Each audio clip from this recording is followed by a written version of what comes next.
Hi, everybody. This is a review for the lecture that you should have already completed from my site.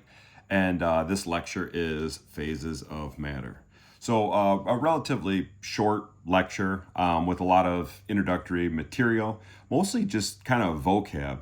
So, if you went through this and you felt pretty confident with what we were getting at, fantastic. I would just wanted to make sure that you're familiar with how things will be written moving forward, or how I'll oftentimes refer to things, and in a sense, just make it a little bit easier so that as we kind of move through this unit, the words that I'm using you're familiar with, and we're all just kind of walking the same and talking the same. So on the first opening slide, you may have seen that it said phases of matter or states of matter. It means the exact same thing. So there'll be times that I'll use those interchangeably where I might say like a phase change or a state change or a phase of matter change or a states of matter change. It's basically just saying, are you going from a solid to a liquid to a gas? And if you're comfortable with that, good. So phases of matter is just that. Are we referring to a solid or a liquid or a gas? And then I'd like to get to where you know how I'm going to define those. But before we do that, just to kind of look at the matter rather than what phase or what state it's in, matter is really anything that exists, or anything that exists is made up of matter. But we're just going to define matter as something with mass and volume.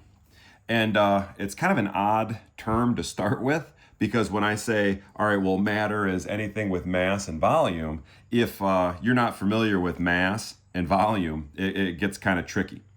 So we're going to use volume and mass all throughout Chem A, all throughout Chem B. And there's certain units that we measure these in. There's actually a lot of different ways that you could measure volume. We're usually going to stick with like liters or milliliters. But here I was just asking you about what is volume. And the way that I want you to think of volume, I try to boil this down to a one-word definition of being space. In other words, volume is the space that something occupies. So think about if we had class in the gym versus if we had class in a storage closet. There's a big difference in the space there. Or we could say that the volume of the gym is a lot larger than the volume of the storage closet. So when we talk about volume, just think about how much space something is occupying. And we'll get back to that idea how this can change.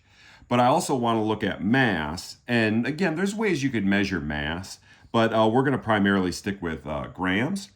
But the one word definition that I want you to think of for mass is stuff. And I'll be the first to admit that that's probably not the most scientific way of looking up mass and expecting to find stuff. Or if you Google it, that's probably not what you're going to find or in your dictionary. But think of it kind of like this. If I say something is more massive, it's basically just saying that it's made up of more stuff. So when we do get to make comparisons, or we start to manipulate volume and mass, and we kind of correlate that into density, just understanding that volume is our space and mass is how much stuff is present, I think that'll be the easiest way to kind of move forward. So if we had to contrast or figure out the difference of volume and mass, I'm fine with you just saying volume is the space and mass is the stuff.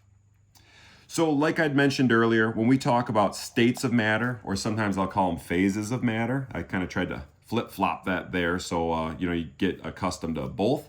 It just means, are we talking about a solid or a liquid or a gas? So there is a fourth phase. There's actually more than four, but we're not going to get past that. Fourth phase of matter called plasma.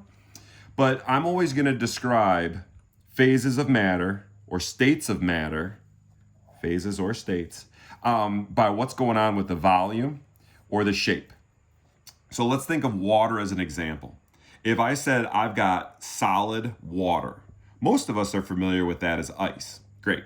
And if I said, oh, okay, describe this ice, it'd be tempting to want to say, well, it's cold or something to that effect.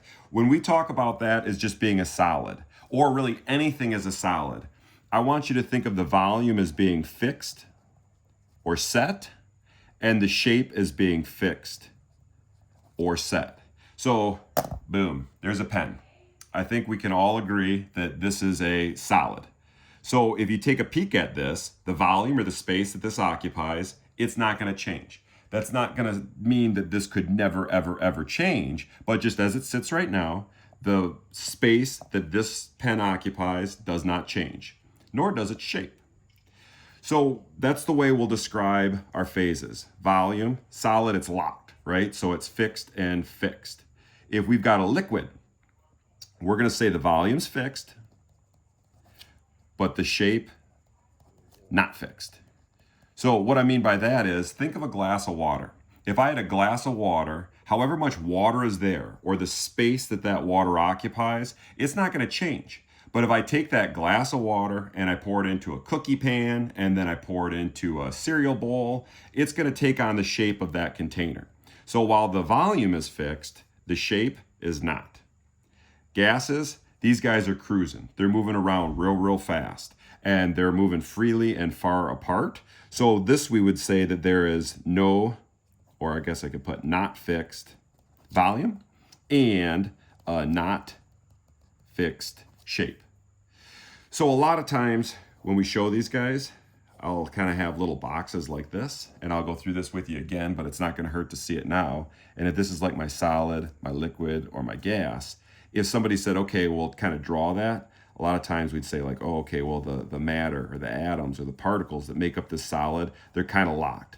And they're moving, but they're really just kind of vibrating in place.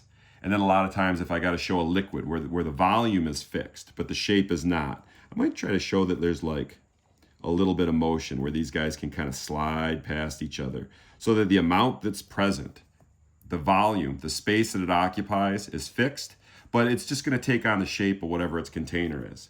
And then gases, like I said, they're just kind of whizzing around freely, far apart until they bounce into a wall of their container. A lot of times I'll show like a longer vector arrow or an arrow just to show that there's a lot more movement here. And that may be how we demonstrate that. Not today, but down the road, we're going to see, well, what the heck makes this go to this, or this to this, or this to that, or that to that, or how would we have these changes? But if you're good with what matter is, how we're going to define volume and mass, and you've got a basic understanding of these main matter phases, hooray. Plasma, goodness gracious, almost forgot about that. We're not going to use volume or shape to define those. We're going to call that an ionized gas. And I get that that probably doesn't mean anything to you right now, but let's just get that in your notes and we'll revisit it another day. As always, if you have any questions or concerns, please email me. And until we meet again, bye-bye.